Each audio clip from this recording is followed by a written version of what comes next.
Halika na, sabay tayo. At kung sinong may gusto, dahil sa tubig alat, likas na yaman to. Welcome back mga kaspiro. Samahan nyo kami sa aming ginawang pamamana. Dito yan sa poblasyon Taytay, Palawan. Ito na yung ating naging last day na pamamana dito. Kasama ko pa rin yung aking dalawang pamangkin. Kaya let's go, samahan nyo kami sa buong kaganapan sa laot. Mga kaspiro, dahil ibas. Okay.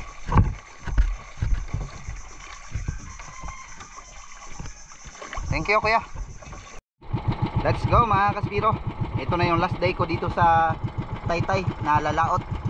Awan ng Diyos, baka sa susunod sa Dumaran na.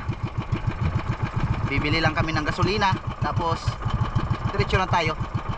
Let's go, samahan nyo kami. Sana makahuli kami ng marami, makauwi kami na ligtas, at magkaulam tayo ng masarap. Right, nandito na kami sa spot mga kaspiro. At napakaganda ng panahon. Kaya sana makahuli kami ng marami. Magbe-birthday pa naman yung aking pamangkin, yung nasa unahan. Yan o, si Angga. At saka si Dudoy pa rin ang kasama ko. Kaya tara, samahan nyo kami sa buong kaganapan. Let's go! Ayan na sila, nakababa na.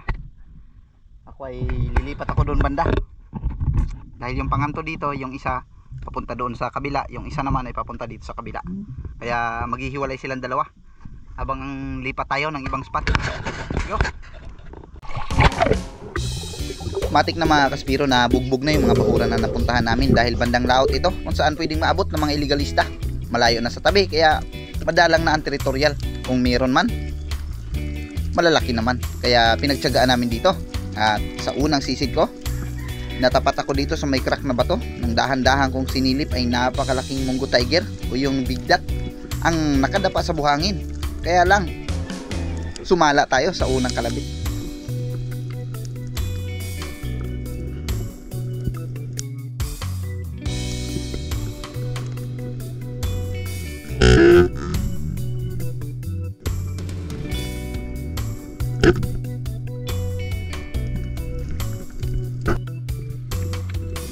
Kaya umabante ako sa unahan. Bago pa ako nagsagawa ng pag-ambush dito mga kaspiro ay nakita ko na mayroon ditong Harlequin Sweet Lips na akyat baba, panghanto at kababawan. Kaya nagsagawa ako ng pagsisid at inabangan ko siya, baka sakaling magpanagpo kami. Akala ko isa lang, yung pala dalawa sila at napakalaki ng isa.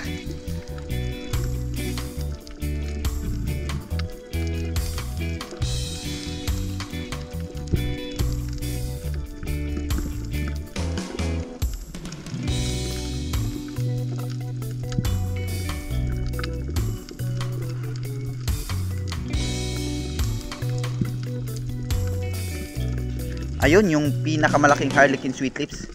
Ang buong akala ko talaga nag-iisa lang siya dito, kaya nung sumalubong sa atin ng maliit ay agad kong kinalabitan sa pag-aakala na ito na yung Harlequin Sweet Lips na napakalaki.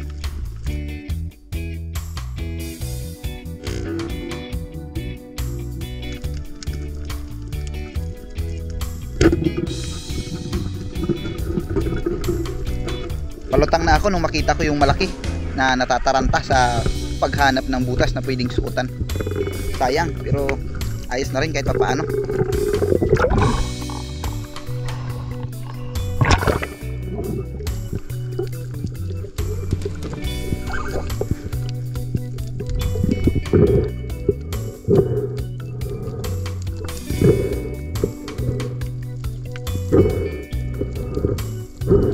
Unang isda para sa araw na ito mga kaspiro, isang Harlequin Sweet Lips o tinatawag na lipti o sapatos-sapatos sa ibang tawag, habang mas kilala namin ito na batik o labian.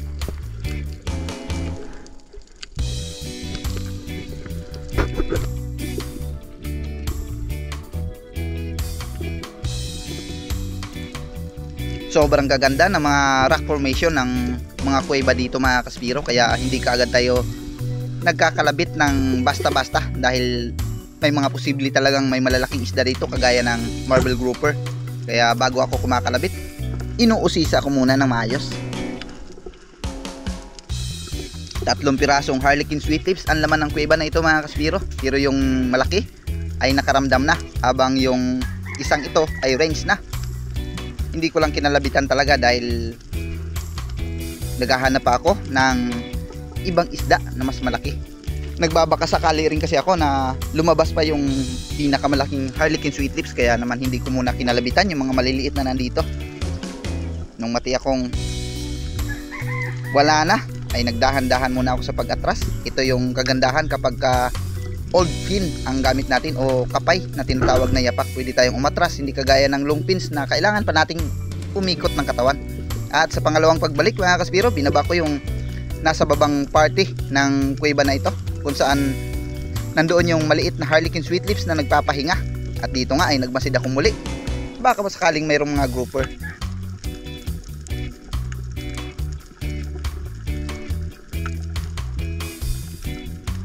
Kadalasan kasi mga kaspiro sa mga ganitong rock formation, yung mga grouper ay nakasilong lang sa madilim na parte ng mga butas, kung saan nagmamasid lang sila ng kanilang pwedeng makain. At kung nagkataon na nandun tayo, ay sila na mismo ang uusisa sa atin. Sila na ang lalabas para alamin kung anong species ang nandoon.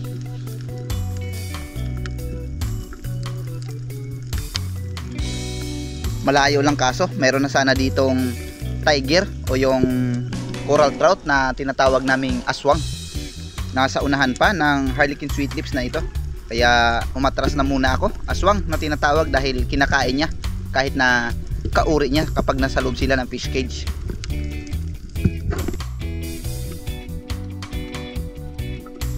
Same spot pa rin, ito pa rin yung crack na bato na kanina pa natin binabalik-balikan. At sa pagkakataong ito ay natiyak na nating walang ibang isda na mga grouper. Isang putian ang aking nasalubong na muli. At relax na relax. Sakto naman na wala na dito yung mga Harlequin Sweet Lips dahil sumuot na sa bato. Kaya pinagtuunan ko na ng pansin itong putian na ito dahil sobra kiluhin na rin. Pagpasensyahan nyo na mga kaspiro yung mga naririnig nyong tumitilaok na manok.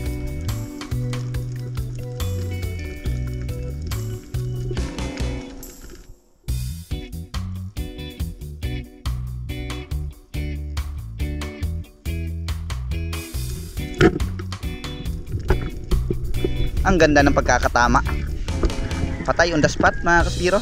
Kaya sa pagkakataong ito, lalo pag nakikita tayo ng isda, kailangan na nating maging mahinahon sa pagkilos para hindi sila maskok, hindi na lumayo sa atin.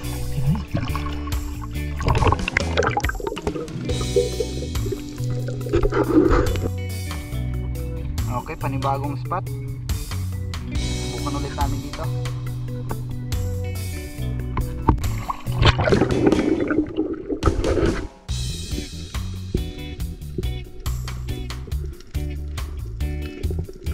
Shout out kay Robin Tagalog.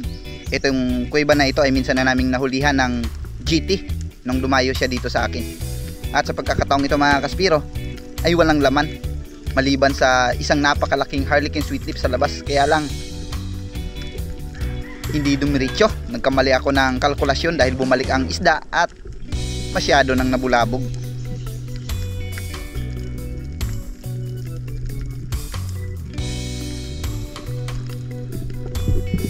Kahit kailan talaga panira ng moment itong mga angelfish, napakaingay sa ilalim.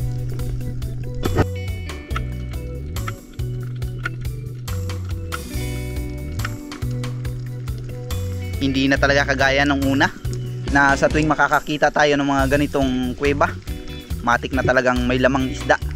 Dito ay napakarami ko ng dinaanan at inusisa kung mayroon laman, pero ilan lang ang may mga isda kagaya nitong isa.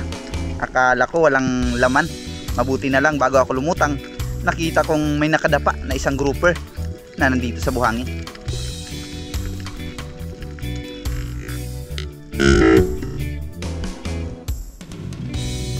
Hindi ako masyadong pamilyar sa lahat ng uri ng isda kagaya nito dahil mayroon kaming sariling tawag sa bawat isda. Ito ay tinatawag naming baraka mga kaspiro. Comment down below kung ano ang tawag sa inyo.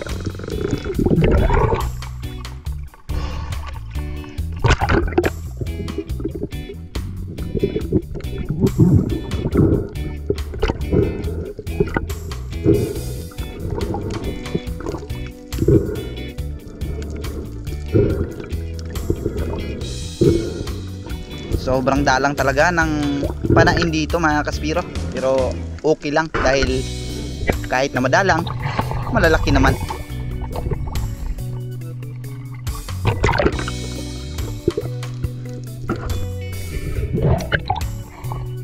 Sinundo na ako ni Angga at Dudoy.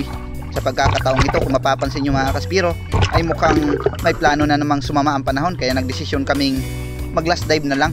At pinuntahan namin ni Dudoy yung kuweba kung saan tayo madalas nakakahuli ng GT dati. Way back sa taon ng 2006 o 2007. Dahil 2002 ako nagumpisa mamana. Kung saan ang mga GT dito mga kaspiro ay hindi namin pinapana sa sobrang lalaki. Hindi kaya ng mga pana namin dati dahil mga old maid o yung tinatawag na badyaw type.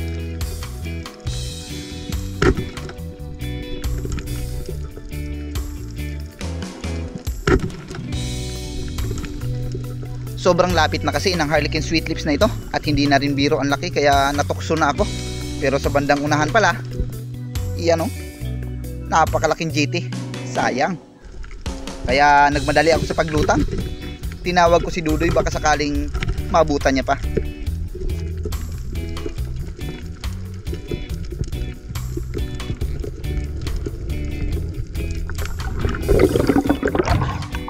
Doy, may buntok dito na isa.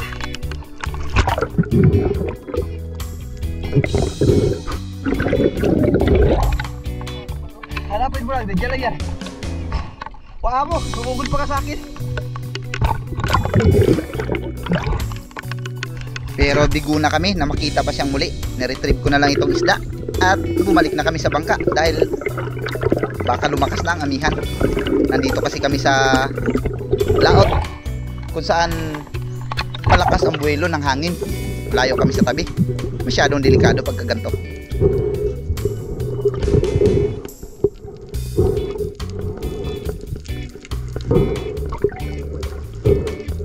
Siyempre sa mga taga-Pantano na solid supporters natin, maraming salamat kay Kuya Atan Ulimba.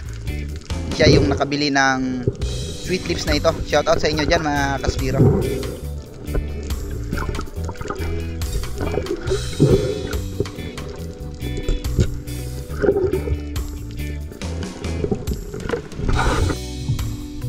Sayang ang GT.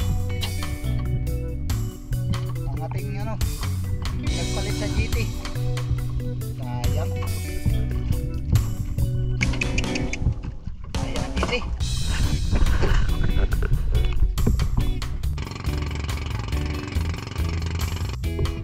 Ayun, at nandito na tayo sa tabi. Maga pa. Kaya dinaanan namin para hindi na kami magbalik. Diretso na namin sa bibili ng isda natin. Kaunti lang ang nahuli pero kahit pa paano, nakakauwi naman tayo na ligtas. Okay na yan.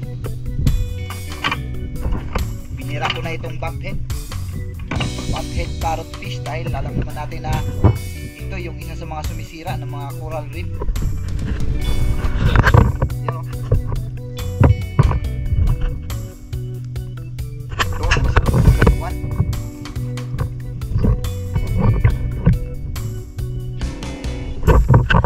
Sa bumphead parrot fish mga kaspiro, kailangan lang nating mamili kung alin ang gusto nating mapanatili, kung magkaroon ng magandang buhangin o magkaroon ng magandang coral reef. Yung malaki-laki na rin. Pasensya na kayo mga kaspiro, pinapaan ako talaga yung traungan o yung bumphead parrot fish lalo pag sobrang laki na dahil alam natin na mas malaki na ang pinsala na naidudulot sa ilalim ng dagat o sa mga bahura. Bilang isang mangingisda, mas mahalaga sa akin yung magandang coral reef kumpara sa magandang buhangin. Okay, kapit tayo mga kaspiro. Ito yung aming kinita, kawawa man. 636 yun sa akin. Ang kay Angga 324 yun sa kanila ni Dudoy. Yung bumphead parrot fish, yung ating pinaiwan at pinaghati-hatian ng buong pamilya. Good morning mga kaspiro. Shout out po tayo. Ito po yung ating paligid sa tuwing nagbo-voice over tayo, kaya napakarami kayong mga manok na naririnig. Yan, sa mga kapitbahay natin. Kaya pagpasensyahan nyo na at kayo na po ang bahalang umunawa. Maraming salamat sa patuloy na suporta sa mga silent viewers natin na without skipping ads, sa pangunguna ni Daryl Andika, maraming salamat po. Sa mga solid supporters natin sa ibang bansa, ang ating mga OFW, maraming salamat. Kay Tony sa Arinas at sa Arinas family ng CDO, maraming salamat din kay Kasalom TV, Bats Kasumpang, at sa anak niyang si Ocheli Kasumpang, ganon din kay Agustin Ilis Kasumpang, kay Semyon Condes, Christy Tuto Kawaling, Alex Bag, shout out, Nixon Echon, Marcelo Bernaldez, kay Nistor, Mix Channel, Ailix Sohant, maraming salamat po.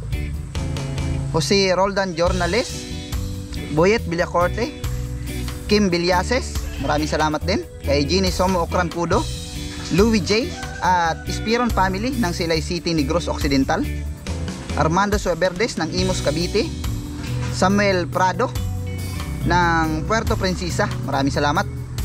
Kay Rebel Dogs, Jupit Kahildo, Hanford di San Jose, at sa lahat ng di San Jose sa Caluya Antique, maraming salamat po sa suporta at panunood. Kay Sir Dennis, at happy birthday kay Kokok Pitalino at Marcelo Katapang ng GP Canada, maraming salamat po at ingat po kayo dyan. Ganon din kay Leopoldo Orsal ng Quezon City, ganon din sa misis niya na si Marilo de la Rama ng Libon Albay. Yapox TV, maraming salamat din. Cristina Alcones and family ng Takligan San Teodoro or Mindoro. Art Gubalo, shout out. Kay Loria Vidal, maraming salamat din. Yulito Cuesta, Elmer Macon, maraming salamat ng Kalayo, Kabatuan, Iloilo, shout out po dyan. Larry Musilario Lacochero, Regine Pasco, ganon din kay Gudo Oliva, at kay Sir Dennis de la Cruz and family ng Naay Cavite, Idi Muradas, shout out daw kay sa mga kamag-anakan niya sa Jensan, sa mga Muradas family, maraming salamat po. Brian Kelvin, shout out. Joel Kaibog, at sa misis niyang si Lani Kaibog, shout out din kay Sir Renato Di Solok and family, ganon din kay Mauricio Pujas ng Camiguin Island.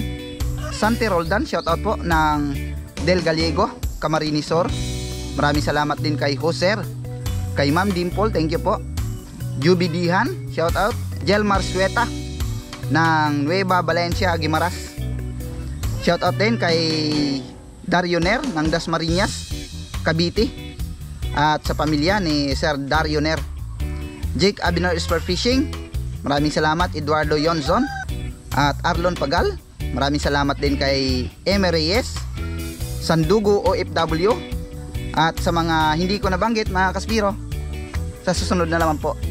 Dahil ngayon ay naghahabol po tayo ng shoutout, napakarami na kasi nating stock na video, nahihirapan na yung ating SD card, kaya kailangan ng mag-upload, kaya sunod-sunod muna yung ating upload ngayon. Sa mga hindi nakakahabol ng shoutout, abangan nyo na lang po sa susunod nating video. Maraming salamat po mga kaspiro, ingat po tayo palagi.